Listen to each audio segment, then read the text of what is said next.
Tuh kalau saya tanya bawaan kenapa nggak gerak? Ada backingnya. Siapa backingnya? Diem. Jadi saya agak bingung. Saya sih selama ini nggak pernah dengar ada backing yang nama-nama backing yang muncul, hanya samar-samar aja.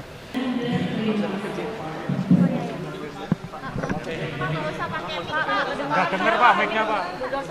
Gimana? Pak, hari ini boleh aman guys. Ya kan ini kita penggantian pejabat-pejabat yang pejabat di pajak ya, dari beberapa eselon yang ada yang masih bisa KPK dan lain-lain. Tapi kan kita mesti lihat kalau dia sibuk di KPK kan bisa keganggu servis ke publik. Jadi kita ambil langkah untuk mengganti secepatnya yang sedang ada bermasalah di KPK. Ya dipindah, diganti, diistirahatkan dulu sementara. Di rumah kan nanti kita cari jabatan yang pas untuk beliau.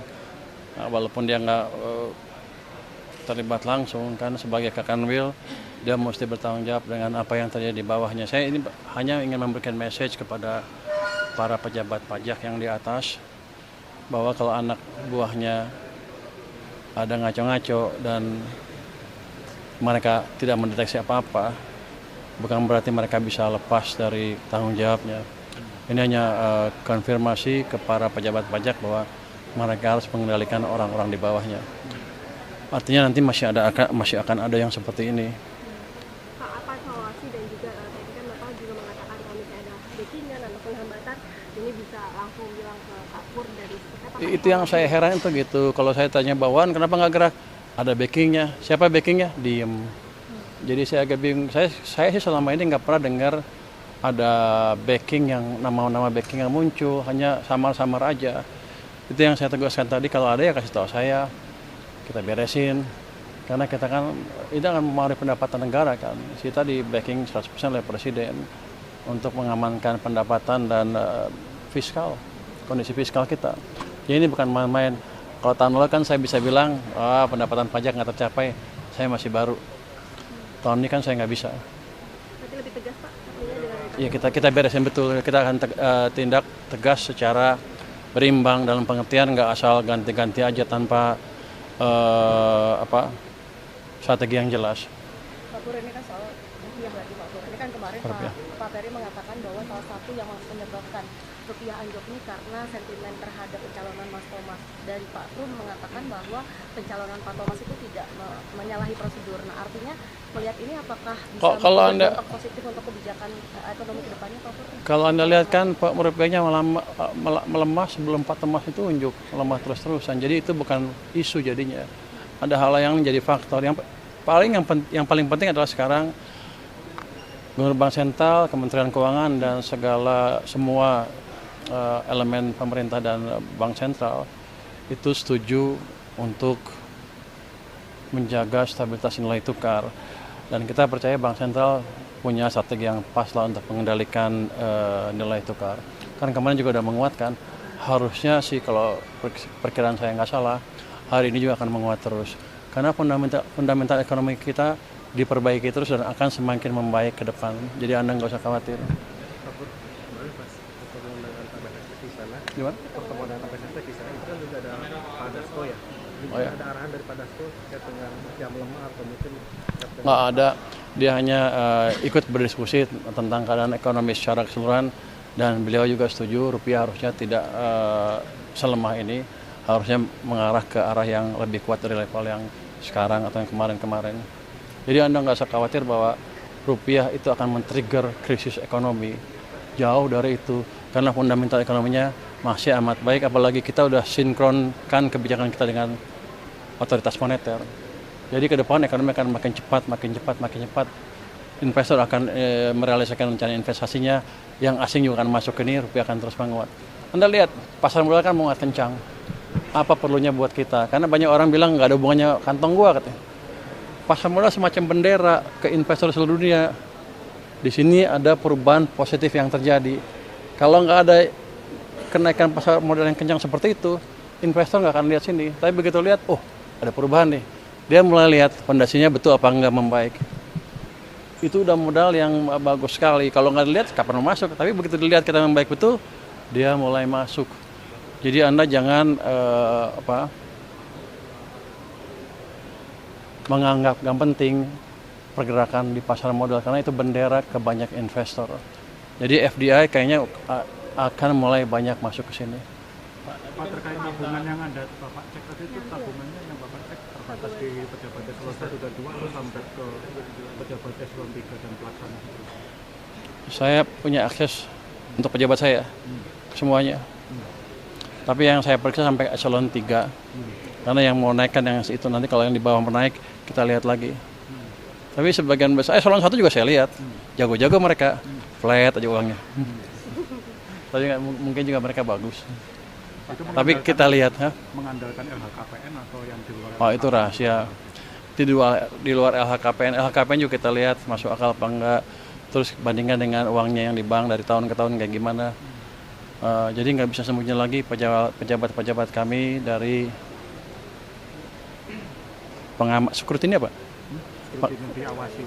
Pengawasan kita ya. Mudah-mudahan ke depan membaik dengan adanya itu. Tentu saja nggak akan sempurna kan, karena mereka cukup canggih. Pak, kalau yang sidak perusahaan Cina itu yang 2 perusahaan Cina itu jadi... Tadinya mau minggu ini ya kita lihat minggu depan. Karena mepet rupanya minggu ini kan ini.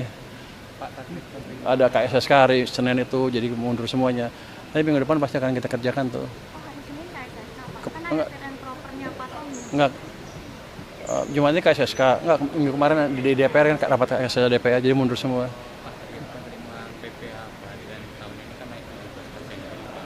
Target. Targetnya kayak gini. Kita rapikan seluruh pegawai pajak yang terlibat, nanti kita lihat seperti apa. Harusnya sih kalau saya buat seperti ini, setiap ada masalah saya approach, terus yang kalau saya curiga kita ganti dari atas sampai bawah. Harusnya akan membaik tuh pendapatan pajak kita. Tapi kan PPh 21 itu turun 20% Pak tahunnya dibanding tahun lalu, itu kenapa Pak? Anda tahu kan ekonominya seperti apa? Jadi pajak itu nggak bisa lepas dari ekonomi. Kalau ekonomi melambat, pasti pajaknya melambat kan. Kalau Anda lihat kan tax collection to GDP ratio, kan biasanya angka di fix gitu, nggak geser-geser. Kalau GDP-nya turun, tax-nya juga turun kira-kira gitu. Itu perilaku yang ada di sistem kita sampai saat ini. Kecuali saya bisa perbaiki efisiensi pengumpulan pajaknya dengan cara seperti ini, dan mempromosikan orang-orang yang betul-betul baik di lingkungan pajak dan bea cukai, kita akan bisa naikkan itu. Tapi kalau ekonominya melambat terus ya nggak bisa. Makanya tahun ini kita pastikan kita coba ke level yang paling lebih cepat lagi. Di APBN kan 5,4 2026. Kalau saya sih mau dorong ke arah 6%, mudah-mudahan bisa tercapai. Kalau kita sinkron dengan Bank Sentral dan kita perbaiki iklim investasi, dan kita rapikan kebocoran-kebocoran termasuk melindungi pasar domestik dari barang-barang ilegal, harusnya kita bisa tumbuh 6% dengan tidak terlalu rumit, tidak terlalu susah di tahun ini. Jadi saya perlindungan domestik kan udah baru sebagian tuh, kan belum selesai, nanti kita kerjakan lagi. Ini jalan terus di belakang, tapi belum ada yang besar, tapi nanti begitu kita undang teman-teman media untuk melihat apa yang kita kerjakan ya. Sekarang kita udah ada LNSW, Lembaga National Single Window, itu bisa ngelihat data dengan cukup detail. Jadi saya pernah sebutkan juga data pengapalan beberapa perusahaan itu kelihatan under invoicingnya di sini. Di sini harganya setengah di harga di tujuan sananya tuh. Jadi saya bisa tagihan 5% lebih itu tambahan nanti tahun ini kalau saya bisa buktikan. Udah terbukti sih, tinggal kita kejar aja. Itu ada banyak perusahaan seperti itu. Jadi kita pakai AI, kita pakai data yang lebih kuat, itu datanya sebagian, kan mereka pikir kita cuma bisa tahu data di sini sama di Singapura. Sekarang kita beli data di negara tujuannya. Jadi dari saya tahu di sini ke Singapura, kita tahu di sini harganya berapa, di sini berapa, di sana berapa. Itu under invoicingnya di sana sama di sini tuh 2 kali harga di sini. Jadi bayar pajak di sini setengahnya, bayar pajaknya mereka di Singapura, sini sana kan. Perusahaan mereka di Singapura yang satu grup. Itu udah kedeteksi dengan clear. Paling enggak sekarang yang tadi kita 10, tapi kita akan kembangkan AI sehingga akan bisa lebih banyak kelihatan lagi. Jadi yang biasa praktek under invoicing, hati-hati. kita sudah bisa mengejar dan sudah mendeteksi. Tinggal waktu aja. Kemarin kan Bapak sempat ada pembahasan soal sistem pemungutan pajak transaksi digital luar negeri itu Pak. Kemarin Pak, nah itu Anda tahu dari mana? ya kan ada aturannya juga Pak, ada perpres ya Pak. Ada apa?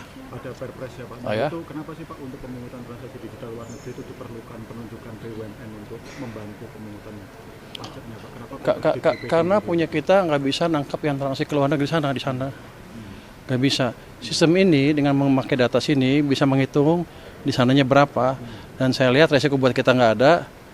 Di sananya bisa dapat dengan algoritma yang mereka punya, dengan data dalam negeri digabung dengan data luar negeri dan pola luar negeri mereka bilang bisa naikin income kita dari PPN aja kalau udah full $5 billion per tahun. Saya lihat resiko buat kita sedikit, ya udah hajar aja. Itu berarti sistem di luar konteks Pak, bukan itu. Di luar korteks itu. Di luar korteks. Itu masuk ke sistem pembayaran, masuk situ juga nanti. Saya nggak tahu detailnya secara teknis, tapi kelihatannya masuk sana. Jadi bukan korteks, ini yang keluar aja. Tapi dia perlu data dalam untuk mengantisipasi yang keluar berapa sih. Nah, saya memanfaatkan itu. Kalau bisa $5 miliar setahun ya syukur. Kan itu sekitar 75 triliun kan. 75 triliun. Itu pemungutan 80 lah. Pemungutan oleh BUMN itu apakah nanti bersifat permanen atau secara jangka menengah panjang akan diserahkan ke DJP? Gini kita lihat dulu. Ini kan kerja sama pajak sebetulnya. Jadi disuruh BUMN disuruh orang pajak yang akan melihat itu. Jadi gini, ini kan sistemnya baru. Kita lihat akan ada pilot project berapa ini dulu. Begitu bagus baru perluas. Nggak ada masalah itu. Jadi udah kita BSSN udah masuk ke sana, sudah lihat bolong apa enggak, dan yang manage datanya adalah dana reksa rupanya. Jadi itu perusahaan dalam negeri juga. Jadi nggak akan ada data yang bocor, dan yang penting adalah mereka bisa menghitung transaksi dari dalam yang keluar berapa yang selama ini lolos dari kita. Pak, kemarin soal rupiah tadi kan rupiah masih melemah, itu apakah Kok jadi rupiah? Iya Pak. Terakhir ya, Ini apa? Terakhir ya. Apakah ada Sekarang berapa rupiah? 16.950-an? Coba buka. Berapa rupiah? Itu apakah ada pengaruhnya sama importer DHSD yang masih belum menukarkan rupiahnya Pak? Menukarkan dolarnya? Nggak ada hubungan sama itu. Jadi harusnya ada mungkin sedikit berapa? Jadi gini, bukan itu. 905. Kan 905 menguat dibanding kemarin kan. Saya pikir akan menguat terus karena Bank Sentral sudah menjalankan strateginya yang pas, dan kita komit untuk mendukung terus Bank Sentral. Kita percaya Bank Sentral bisa menggelinding terus ke bawah. Kalau Anda lihat kan Oktober atau November, Desember, Januari capital netnya inflow. Jadi harusnya dengan strategi Bank Sentral yang baru nggak terlalu nilai tukar. Oke, makasih ya. Ya. Makasih semua. Ya. Makasih ya. Cukup di sini ya. Makasih ya, Bapak mau ada. Stay updated. Info terkini masih banyak. Jangan lupa subscribe, like, dan share YouTube official OKZone. Dan selengkapnya ada di okezone.com.